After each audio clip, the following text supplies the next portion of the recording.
What's going on, guys? Josh here at Mike's Auto Clinic. Today we're going to be looking at this 2019 Ford Transit. They're going to be going on a road trip, so we're just going to take a look over everything, make sure it's all good for them.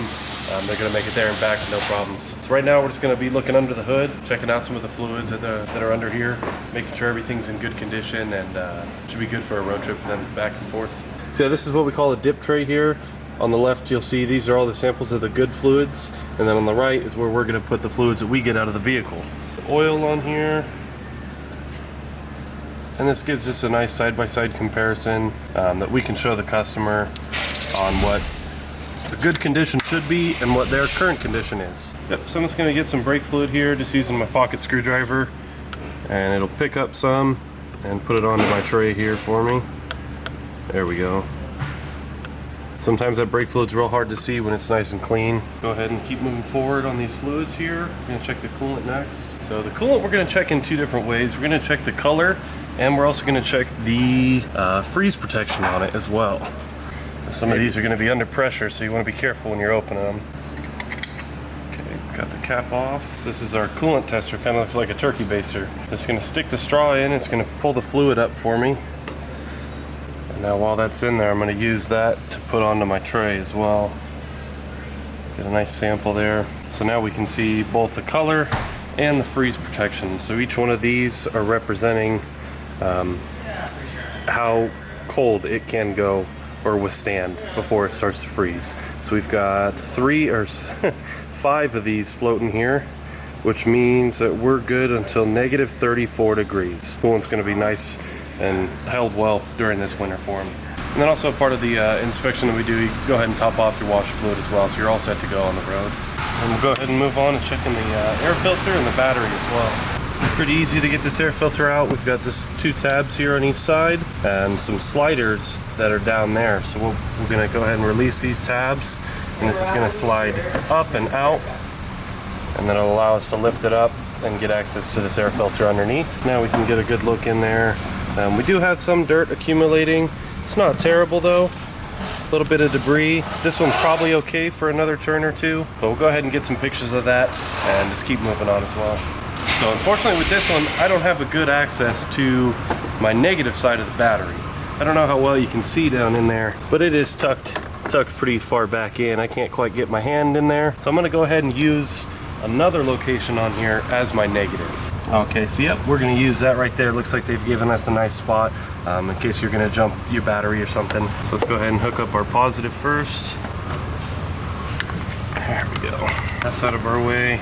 We're going to go ahead and hold both these connections and clip on to our positive, and we'll go ahead and grab that negative as well. So this is just showing us the standing voltage that the battery has on itself. So we're at 12.55. That's pretty good. A fully completely charged battery is going to be sitting somewhere in between 12.5 and 12.8 volts. So this one already is sitting pretty good, but we're going to go ahead and test the load on it as well, see how much power it wants to put out when we're going to try to start it. So now this is the cold cranking amps. So I go ahead and found that on there, rated for 800.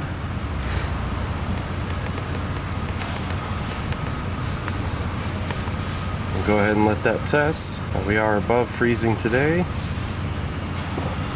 Alright, so now it's saying it got 700 out of 800. It is recommending it to recharge. With this kind of voltage or cranking amps, I think it's generally okay. Usually the car has enough power coming out the alternator to put that back up to where it should be. We will go ahead and make a recommendation to have it just sit on the charger for a little bit, just to make sure everything's in tip-top shape. So now that we're done under the hood here, checking out all the fluids, everything's looking good so far. I'm going to go ahead and shut this down and get us set up on the lift so we can take a look underneath.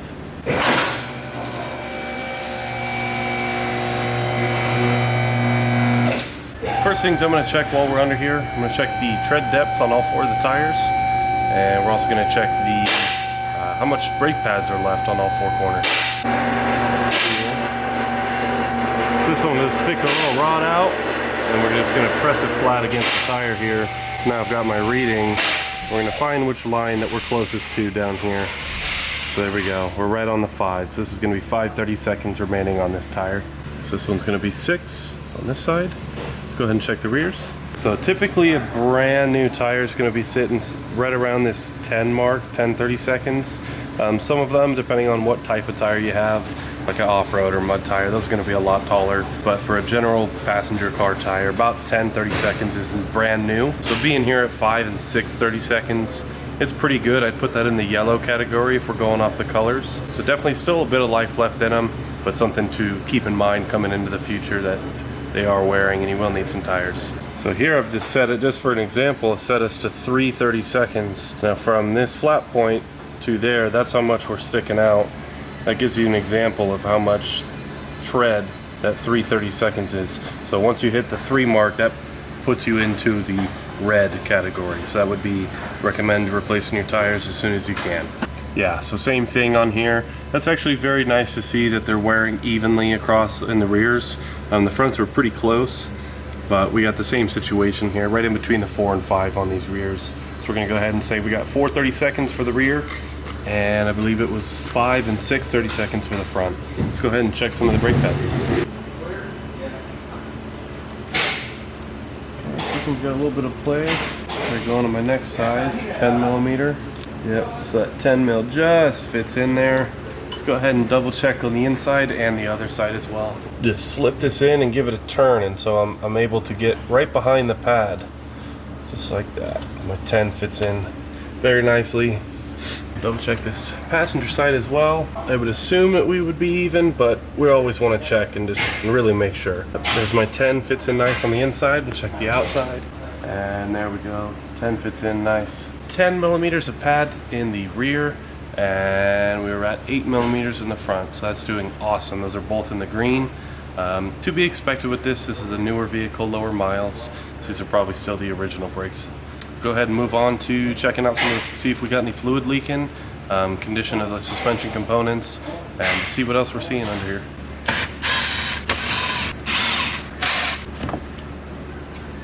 Alright, so we finished up taking a look under here. Everything checks out very nicely. Like I said, this car's a 2019 with under 30,000 miles, so this is expected under here. Looks like they've been keeping up on their maintenance, taking care of it. So everything's looking good, checking out. We'll go ahead and get this skid plate back up, and we'll get the car down on the ground. What I'm going to do now is just check the wheel bearings on here. Nice easy way to check them. Let's get the front wheels off the ground. I'm going to grab on the top and bottom and shake in and out. And I'm testing to see if that ball joint is going to give me excessive play or if it's nice and tight. Yep, so I've got no movement in here. Feels good. Let's go ahead and check the other side. Yep, nice and tight as well. Go ahead and check the rears and we'll get this all the way down. Okay, that one's good. And last one checks out, it's good as well. Alright guys, so now that we've taken a look over the whole car, everything's looking pretty good. Couple little recommendations to make. I'm gonna go ahead and take all that information and get a good type up, send that up to the service writers up front, and from there they'd send that to you, the customer. Hopefully this is helpful and get to see some of the things that we do and services that we're providing for you guys. Thanks. Perfect.